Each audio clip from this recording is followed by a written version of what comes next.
अस्सलाम वालेकुम। की हाल चाल है बेलियो, ठीक हो? अच्छा, इस दौर च जे किसी बंदे नु रब सच्चा ते मुखलस सज्जन भरा देवे ना, ते उहदे नाल दो नंबर ही ना करया करो। वो दौर इस तरह दा आ गया है कि जिन्ना मर्जी भी बंदे नाल मुखलस हो जाओ ना, ते बंदा डंग मारनों नहीं मुड़दा।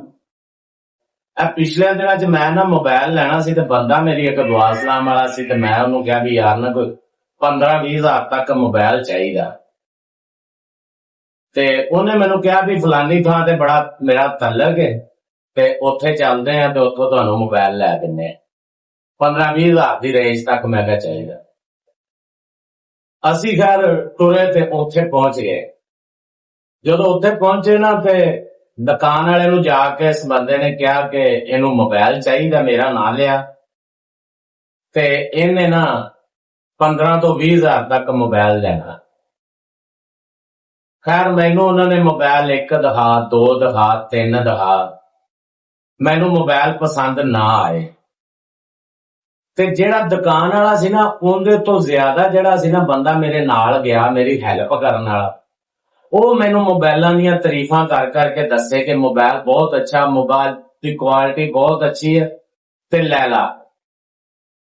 ते मैं ते पसंद ही नहीं आया, ते मैं नहीं लिया, ते होया ते असी वापस आ गए। शाम होई ते ਉਹ ਜਿਹੜੇ ਬੰਦੇ ਕੋਲ ਗਏ ਸੀ ਨਾ, ਤੇ मोबाइल ਉਹ मोबाइलों की दुकान वाला बंदा बजाते खुद मेरा वाकफ ਸੀ। शाम होई ते उस बंदे ने मैनू फोन किया कि बहुत चंगा कीता, बहुत अच्छा कीता, जेड़ा मोबाइल नहीं लिया। जे अगर मोबाइल तुहानू पसंद आ भी जांदा ना, ते मैं वैसे ही इन्ना क रेट मंगना सी तुहाडे कोलों कि तुसी मोबाइल नहीं सी लैना।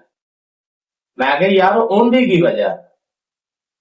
उन्हें कहा कि जेड़ा बंदा तुहाडे नाल आया सी ना, उन्हें मैनू कहा कि इहनू मोबाइल चाहिदा, भावें इहनू 15 हज़ार दा दे दे, भावें 20 हज़ार दा दे दे, भावें 18 हज़ार दा दे दे, 1 हज़ार रुपया जेड़ा ना वो मेरा होना चाहिए, मैं लै लेना तेरे।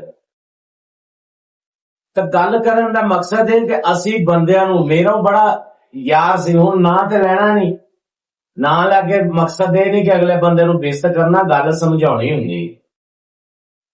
मेरा बड़ा वो यार सी, मैनू उहदे ते बड़ा ही एतमाद सीगा, लेकिन देखो कि 1 हज़ार रुपया उन्हें साडी जेहड़ी है ना एतमाद दा, साडे एतबार दा मुल पाया, 1 हज़ार रुपया। ते गल करन दा यही मकसद आ कि हमेशा जेड़े बंदे नाल भी टुरो मुखलस हो के टुरो। जे कोई सज्जन तुहानू जिंदगी च मिल जावे ना, सज्जन यार भरा, यार याराना, ते उहदे नाल हमेशा ही जेड़ा मुखलस रहा करो, अपना मतलब ना कड्डिया करो, हसदे रहो ते बसदे रहो।